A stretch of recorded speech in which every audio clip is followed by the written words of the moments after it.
বসে তবে আপনি একদম সঠিক ভিডিওতে ক্লিক করেছেন। কারণ আজকের এই ভিডিওটিকে দেখার পর আপনার আর কখনোই পড়ায় মনোযোগ দিতে প্রবলেম হবে না এবং পড়াশোনার প্রতি আপনার আগ্রহ দিন দিন অটোমেটিক্যালি বাড়তে থাকবে। কারণ আজ এই ভিডিওটিতে আমি আপনাদের সাথে এমন 3টি ইফেক্টিভ স্টাডি টেকনিক শেয়ার করব যেগুলো প্রপারলি মেনটেন করলে আপনি শুধুমাত্র পড়াশোনাতেই না বরং যে কোনো কাজ 100% মনোযোগ সহকারে করতে পারবেন। তাই আজকের এই ভিডিওটিকে একটু স্কিপ না করে প্রথম থেকে একটানা শেষ পর্যন্ত দেখতে থাকুন। তো চলুন শুরু করা যাক।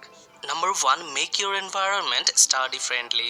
পর্যাপ্ত আলো নেই এমন কোনো রুমে কখনোই স্টাডি করবেন না। এতে করে কম আলোতে পড়ার জন্য চোখে বাড়তি চাপ পড়বে, ফলে সেখানে পড়তে বসলেই তখন খুব দ্রুত ঘুম চলে আসবে। তাই সর্বদা পর্যাপ্ত আলো আসে এমন জায়গাতেই পড়তে বসবেন। তাছাড়া পড়তে বসার আগে অবশ্যই আপনার পড়ার টেবিল গুছিয়ে নেবেন, কারণ পড়ার টেবিল অগোছালো থাকলে সেখানে বসে পড়ায় মনোযোগ দেওয়া বেশ কঠিন হয়ে দাঁড়ায়। তাছাড়া পড়ার পরিবেশটাকে আর একটু বেটার করে তুলতে আপনি চাইলে আপনার পছন্দের যে কোনো একটি রুম স্প্রে ইউজ করতে পারেন।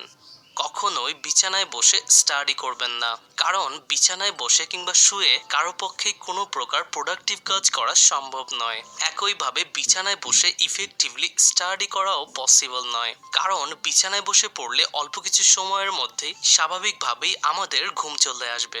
আর এটা ন্যাচারাল, কারণ এটা ঘুমানোর জায়গা, পড়ার জায়গা নয়। তাছাড়া সোফায় বসেও কখনোই পড়বেন না, এটিও সম্পূর্ণ মনোযোগ সহকারে স্টাডি করার জন্য উপযুক্ত জায়গা নয়। তাই সবসময় পড়ার টেবিলে বসেই পড়াশোনা করুন।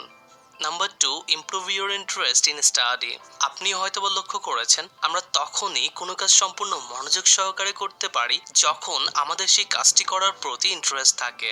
যেমন ধরুন টিভি দেখা, মোবাইলে গেম খেলা, মুভি দেখা ইত্যাদি বিষয়গুলোতে আমাদের ইন্টারেস্ট থাকার কারণে এগুলো করার সময় আমরা কখনোই বোরিং ফিল করি না। অপরদিকে পড়াশোনা করতে বসলেই আমরা তখন খুবই বোরিং ফিল করি, আর এটা হবার মূল কারণ হলো পড়াশোনার প্রতি আমাদের ইন্টারেস্ট না থাকা। তাই পড়াশোনায় মনোযোগ আনতে হলে সবার প্রথমেই আমাদেরকে অবশ্যই পড়াশোনার প্রতি নিজের ইন্টারেস্ট ক্রিয়েট করতে হবে।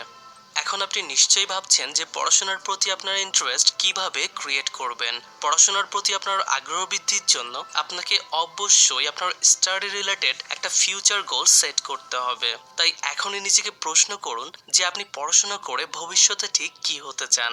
আজ থেকে 10 বছর পর আপনি নিজেকে ঠিক কোন জায়গায় এবং কোন পজিশনে দেখতে চান। এই প্রশ্নগুলোর উত্তর জানার মাধ্যমে দেখবেন আপনার মধ্যে তখন অটোমেটিক্যালি পড়াশোনার প্রতি আগ্রহ বৃদ্ধি পেতে থাকবে।